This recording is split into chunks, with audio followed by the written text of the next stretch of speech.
യോ guys, welcome back to my channel. അങ്ങനെ ദീപാവലിയൊക്കെ കഴിഞ്ഞു, എല്ലാവരും നല്ല രീതിയിൽ ആഘോഷിച്ചെന്ന് ഞാൻ വിശ്വസിക്കുന്നു. അപ്പോൾ ദീപാവലി റിലീസസ് ഇപ്പോഴൊക്കെ എന്തെങ്കിലും റിലീസഡായി. ഇപ്പോൾ റീലൊക്കെ കാണുമ്പോഴാണ് 2017, 2014, പിന്നെന്ത് 2012 അപ്പോഴത്തുള്ള ദീപാവലി റിലീസൊക്കെയാണ്. 12 തുപ്പാക്കി, മറ്റേ 14 കത്തി, 17 മെർസൽ. അതാണ് പീക്ക് ദീപാവലി. പടക്കമൊന്നും നമ്മൾ വെറുതെ ഇട്ട് പൊട്ടിക്കട, തിയേറ്ററിന്റെ അകത്ത് കടന്ന് പൊട്ടും പടക്കം. ആ ഒരു റേഞ്ചിലുള്ള പടങ്ങളും ആ ഒരു കോമ്പിന് ഞാൻ റീ റിലീസിന്റെ എൻ്റെ വീഡിയോയിൽ ഞാൻ പറഞ്ഞാണത്. അതേമാതിരി കണ്ടിട്ടൊന്നുമില്ല, എന്നാൽ ഞാൻ ചുമ്മാ പറയണേ ഇത് അതേമാതിരി ആണെന്നുള്ള ലേറ്റ് റിവ്യൂ അല്ലേ. അത് അധികം അത് ആ ഇനീഷ്യൽ പുഷ് കിട്ടുന്ന പോലെ ഒന്നും കിട്ടൂല. അപ്പോൾ ആ ഒരു ദീപാവലി മെർസൽ, അറ്റ്ലി, വിജയ്, AR റഹ്മാൻ പൊളിച്ചടക്കി തൂക്കിയാണ്. പിന്നെ ഏതാണ് 2019 പോലും ബിഗില് മോശം പടമാണെങ്കിൽ പോലും, മോശമെന്നല്ല, ഒരു ആവറേജ് പടമാണെങ്കിൽ പോലും, പിന്നെ കൈതി ഉണ്ടായിരുന്നു. അതൊക്കെയാണ് ദീപാവലി.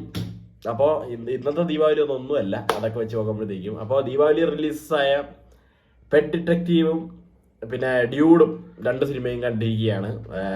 വേറൊരു സിനിമയും കൂടി ഞാൻ കണ്ടു, പക്ഷെ അതിൻ്റെ ഒപ്പീനിയൻ എനിക്ക് താല്പര്യമില്ല.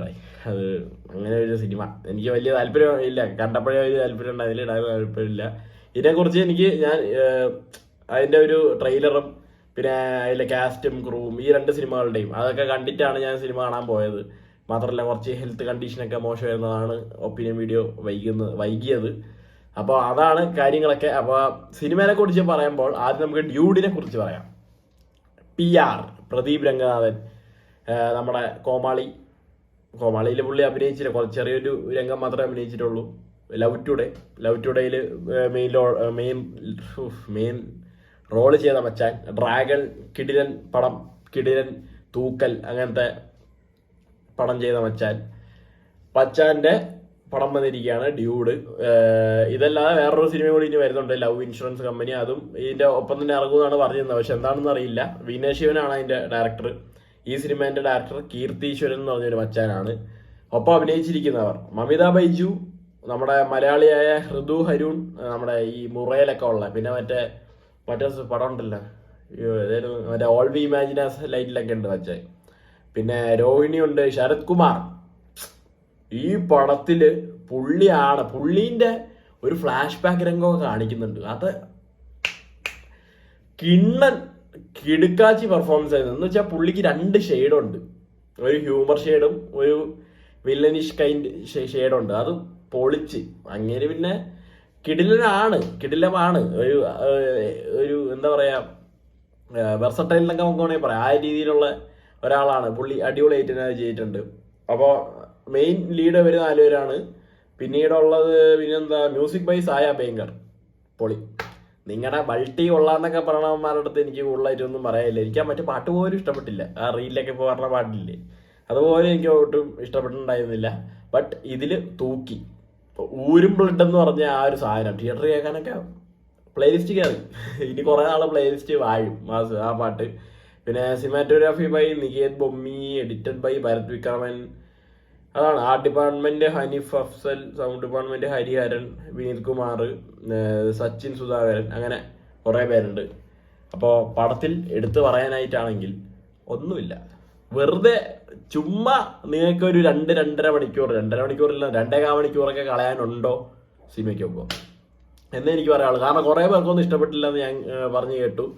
അപ്പോൾ എനിക്ക് പേഴ്സണലി പടം ഇഷ്ടപ്പെട്ടു. പടത്തിൻ്റെ ഒരു പ്ലോട്ട് എന്ന് പറയാനാണെങ്കിൽ, കല്യാണരാമൻ സിനിമയിൽ ഇന്നസെന്റ് ഏട്ടൻ, by the way Kalyanaraman re release വരുന്നുണ്ട്. വിശത്തി കുഴപ്പമില്ല, അത് അടിച്ചു പൊളിക്കാം. അപ്പം ഞാൻ പറഞ്ഞു തന്നെ, കല്യാണരാമനിൽ ഇന്നസെന്റ് ഏട്ടൻ പറയുന്ന ഒരു ഡയലോഗ് ഉണ്ട്, നിന്റെ ഭാര്യയ്ക്ക് വേറെ ഒരുത്തരായിട്ട് സംബന്ധം ഉണ്ടെന്ന് നീ വിചാരിക്കുക, എന്ന് വെച്ച് നീ അവരെ അവളെ എടുത്ത് അവര് കെട്ടിച്ചു കൊടുക്കുമെന്ന് ചോദിക്കണ ഒരു ചോദ്യമുണ്ട്. അതാണ് സിനിമേന്റെ പ്ലോട്ട്. സത്യസന്ധമായിട്ട് പറയുകയാണെങ്കിൽ അതാണ് ഏറ്റവും ലീസ്റ്റ് ഫോമിൽ പറയുകയാണെങ്കിൽ അതാണ് പടത്തിന്റെ പ്ലോട്ട്. ബാക്കി നിങ്ങൾ കാണുക. അത് എൻജോയ് ആവുന്നവർക്ക് എൻജോയ് ആവും, എൻജോയ് ആവാത്തവർ ചുമ്മാ വായുമ്പളന്നിരിക്കും. എനിക്ക് പേഴ്സണലി പറയുകയാണെങ്കിൽ ഈ പടത്തിന്റെ ഇന്റർവെൽ ബ്ലോക്കൊക്കെ ഭയങ്കര ഇഷ്ടപ്പെട്ട ഒരു പോർഷനാണ്. കാരണം എന്താ വെച്ച് കഴിഞ്ഞാൽ ഇവരുടെ മെയിൻ ആ മ്യൂസിക് ഉണ്ട്. ഒരു ബ്ലഡിൽ ഇടയ്ക്ക് വരുന്ന ഒരു ട്രാക്ക് ഉണ്ട്. ആ സാധനം ഒരു പലയിടത്ത് കിടിലനായിട്ട് യൂസ് ചെയ്തിട്ടുണ്ട്. അതെനിക്ക് ഭയങ്കര ഇഷ്ടപ്പെട്ടത്. അപ്പോൾ ഡ്യൂഡിനെ കുറിച്ച് പറയുകയാണെങ്കിൽ അതാണ് ഈ പ്രദീപ് രംഗനാഥൻ ഷോ. പുള്ളീൻ്റെ പടങ്ങൾ ഇഷ്ടപ്പെടുന്ന ഒരാളാണെങ്കിൽ പുള്ളി എന്ത് കാണിച്ചാലും കൈയടിക്കാന്നുള്ള ഒരു മൈൻഡിൽ എന്ന് വെച്ചാൽ അതൊക്കെ വർക്കാവുന്നില്ല കേട്ടോ. ചുമ്മാ പോയി കൈയടിക്കണ ഫാൻസിൻ്റെ കാര്യമല്ലേ ഞാൻ പറയുന്നത്. അതൊക്കെ വർക്കായി ചിരിക്കാനുള്ളതിരിക്കുകയും അത് തുടക്കത്തിലൊക്കെ പുള്ളിൻ്റെ ഇൻട്രോ ഒരു സീനുണ്ട്, എൻ്റെ ദൈവമേ. ആ ഒരു പർട്ടിക്കുലർ സീനോ നമുക്ക് ഒരു രീതിയിലും ജസ്റ്റിഫിക്കേഷനോ ഒന്നും കൊടുക്കാൻ പറ്റില്ല. ഒരു ന്യായം എന്ന് പറഞ്ഞ ഒരു വാക്കില്ല ആ ഒരു സീനിൽ. പക്ഷേ നല്ല രസമായിട്ട് അത് എടുത്തു വെച്ച് കിണ്ണനായിട്ട് എടുത്തു വെച്ചിട്ടുണ്ട്. പിന്നെ സ്റ്റണ്ട് ഒരു അവസാനത്തെ ഒരു ഇടിയാണ്, അത് ഓവറായിന്ന് കുറേമാരൊക്കെ പറയുന്നുണ്ട്. പക്ഷേ എനിക്കിഷ്ടപ്പെട്ടത് കിണ്ണൻ ഒരു ഫൈറ്റ് സീക്വൻസ് ഉണ്ട്, ഒരുമാതിരി 1 vs 100 ആണെന്നൊക്കെ കുറേമാരൊക്കെ പറയുന്നുണ്ടായിരുന്നു. പക്ഷെ എന്നാൽ പോലും എനിക്ക് ഇഷ്ടപ്പെട്ട സാധനമാണത്. പിന്നീട് എന്താ പറയാനുള്ളത്, പിന്നീട് പറയാം അമിതാഭ് ബൈജു നല്ലോണം ചെയ്തിട്ടുണ്ട്. രോഹിണി അമ്മേൻ്റെ കഥാപാത്രമായിട്ട് നല്ലോണം ചെയ്തിട്ടുണ്ട്. എനിക്ക് പേഴ്സണലി പറയുകയാണെങ്കിൽ എനിക്ക് സിനിമ ഇഷ്ടപ്പെട്ടു. എനിക്ക് അങ്ങനെ വലിയ പ്രശ്നങ്ങളൊന്നും തോന്നിയില്ല. ആ ഒരു മാറ്റർ, ആ ഒരു കോണ്ടന്റിനെ നമുക്ക് ഒരു രീതിയിലും ജസ്റ്റിഫൈ ചെയ്യാൻ പറ്റില്ല. എങ്കിൽ പോലും ചുമ്മാ കണ്ടോണ്ടിരിക്കാൻ പറ്റുന്ന ഒരു സിനിമ, ചുമ്മാ കണ്ടോണ്ടിരിക്കുക എന്നുള്ള ഒരു ഫെസ്റ്റിവൽ ട്രീറ്റ്, അത്രേ ഉള്ളൂ. ഒരു ഫെസ്റ്റീവ് പടം.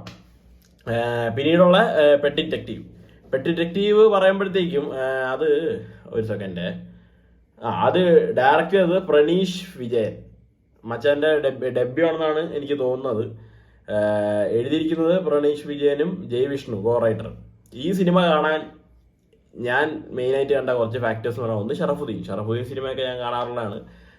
ഇവൻ ആ ഹലോ മമ്മിയൊക്കെ പോയി കണ്ടാണ്, അതുകൊണ്ട് എന്തായാലും ഈ സിനിമ കാണാമെന്ന് വിചാരിച്ചു.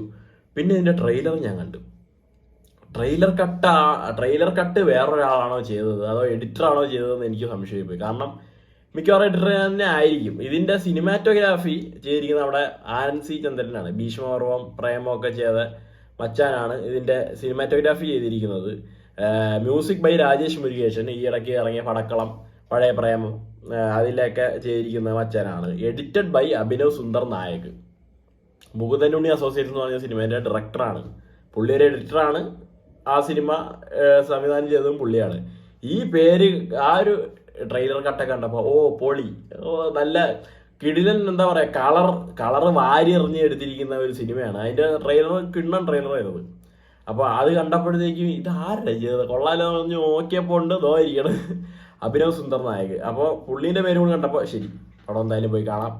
എന്ന് വെച്ചാൽ ക്രൂ മെമ്പേഴ്സൊക്കെ സെറ്റായിട്ടിരിപ്പുണ്ട്. അപ്പോൾ എങ്ങനെ നോക്കിയാലും പടം ഇപ്പോൾ പ്ലോട്ട് വൈസ് കുറച്ച് വീക്കാവാണെങ്കിലും നമുക്ക് ഒരു ബാലൻസ് ചെയ്യാൻ പറ്റും. അപ്പോൾ അതുകൊണ്ട് സിനിമ ഇതും പോയി കണ്ടായിരുന്നു. അഭിനയിച്ചിരിക്കുന്നവർ അതൊരു സ്റ്റാർ കാസ്റ്റ് ആണ് കേട്ടോ, പറയാതിരിക്കാൻ വയ്യ. ഇഷ്ടം പോലെ ആൾക്കാരുണ്ട്. എവിടെ കുറേ പേരുടെ പേരൊക്കെ അറിയാം, പക്ഷെ ആരെയും വിട്ടുപോരുന്നില്ല, അതുകൊണ്ട് എടുത്ത് പറയാന്ന് വിചാരിച്ചാണ്. ഷറഫുദ്ദീൻ, അനുപമ പരമേശ്വരൻ, വിനയ് ഫോർട്ട്, ജോമോൻ ചോദർ, ശ്യാം മോഹൻ, ഇപ്പൊ തന്നെ 5 പേരായിട്ടാ. ഇനി വിനായകൻ ചേട്ടൻ, ഇനിയാണ് മെയിൻ ആൾക്കാർ വരുന്നത്. വിനായകൻ, വിജയരാഘവൻ, രഞ്ജി പണിക്കര്, അങ്ങനെ തുടങ്ങിയ ആൾക്കാരൊക്കെയാണ് സിനിമയുള്ളത്. ഈ സിനിമ എന്ന് പറയുന്നത് ഒരു ഫൺ റൈഡ്, വെറുതെ ഉള്ളൊരു ഫൺ റൈഡ്. നമ്മൾ ഇപ്പം എന്താ പറയുക, CID മ്യൂസിയൊക്കെ ഇല്ലേ എന്ന് വെച്ചാൽ സംഭവം വിഷയം സീനാണോ, ഹോം മിനിസ്റ്ററിനെ കൊല്ലാൻ വേണ്ടി ആൾക്കാർ ഇറങ്ങിയിരിക്കുന്നു, ടെററിസ്റ്റിൻ്റെ ഇതുണ്ട്, എല്ലാം കൊണ്ട് അവന്മാർ വരും, അവന്മാർ കൊല്ലും, ഉറപ്പിച്ച കാര്യമാണ്. ഇതിൻ്റെ ഇടയിൽ മൂസേനെ പ്രതിയാക്കുന്നു, പോലീസുകാരൻ വില്ലൻ കളിക്കുന്നു, ഇങ്ങനത്തെ ഭയങ്കര പ്രശ്നങ്ങളൊക്കെ ആ സിനിമയിലുണ്ട്. പക്ഷേ ഫൺ റൈഡാണ്, ലോജിക്കില്ല സിനിമയിൽ. അതാണ് zero logic, zero brain cinema. അത് വെച്ചൊന്നും ഞാൻ കമ്പയർ ചെയ്യണോ കേട്ടോ, അത്ര ഗംഭീര പടമൊന്നുമല്ല ഞാൻ പറയണത്. പക്ഷെ അതേപോലത്തെ ഒരു സിനിമ. ഒരു മാൻ മിസ്സിങ് ഉണ്ടാവുന്നു, അതിൽ നിന്ന് വേറെ കുറച്ച് കേസിലോട്ടൊക്കെ പോകുന്നു, അങ്ങനെയൊക്കെ ഒരു എന്താ പറയാ, ഈ വെട്ടം സിനിമയൊക്കെ ഇല്ലേ, എല്ലാം കൂടി അവസാനം കലങ്ങി തെളിഞ്ഞ് പറഞ്ഞൊരു സംഭവം ഉണ്ടല്ലോ. അവസാനം എല്ലാം ഒരുമിച്ച് വന്ന് ഇടിയും, എല്ലാവരും എന്ന് വെച്ചാൽ അത്ര നേരം ഒളിഞ്ഞിരിക്കുന്ന ക്യാരക്ടേഴ്സ് മൊത്തം ഇങ്ങനെ പുറത്തോട്ട് ഇറങ്ങി വന്ന് ഒരു സീനില്ലേ, ആ ഒരു സീനിലാണ് പടം പിടിച്ചിരിക്കുന്നത്. ആ ഒരു ഫൺ റൈഡാണ്. അപ്പോൾ ആ രീതിയിലുള്ള ഫൺ പടങ്ങളൊക്കെ ഇഷ്ടപ്പെടുന്നവരുണ്ടെങ്കിൽ ഈ സിനിമ ഇഷ്ടപ്പെടും എന്നാണ് എനിക്ക് പെൻ ഡിറ്റക്റ്റീവിൽ പറയാനുള്ളത്. ഇത് സിമ്പിൾ ഒരു അബവ് ആവറേജ് ഒരു ഫിക്ഷൻ, അത്രേ ഉള്ളൂ. അപ്പോൾ കാണാത്തവർ കണ്ടു നോക്കുക, മിക്കവരും കണ്ട് കാണുമായിരിക്കും. ദീപാവലിക്ക് പണിയൊന്നുമില്ല, എല്ലാവരും ഫാമിലി ആയിട്ടൊക്കെ പോയി കണ്ടിട്ടുണ്ടാവും. ഇനി കാണാനുള്ളത് DS ബാഹുബലി ദ എപ്പിക്. 2 പടം കൂടി കൊളാബ് ചെയ്ത് കുറേ സീനൊക്കെ കട്ട് ചെയ്ത് ഇറക്കുന്നുണ്ട്, അത് കാണണം. പിന്നെ ഏതായി പിന്നെ ഈ മാസം വല്ലതായിട്ടൊന്നും ഉണ്ടെന്ന് എനിക്ക് തോന്നുന്നില്ല. ഈ 2 പടങ്ങൾ മാസാവസാനമാണ് ഇറങ്ങുന്നത്. അപ്പോൾ കണ്ടിട്ട് പറയണേ. അന്ന് ഇനിയിപ്പോൾ ആ മറ്റേ റിലീസ് കല്യാണരാമൻ ഈ മാസമാണോ അടുത്ത മാസം ഒന്നും അറിയില്ല. അത് നോക്കിയിട്ട് കണ്ടിട്ട് വീഡിയോ ഇടുന്നതാണ്. Bye bye.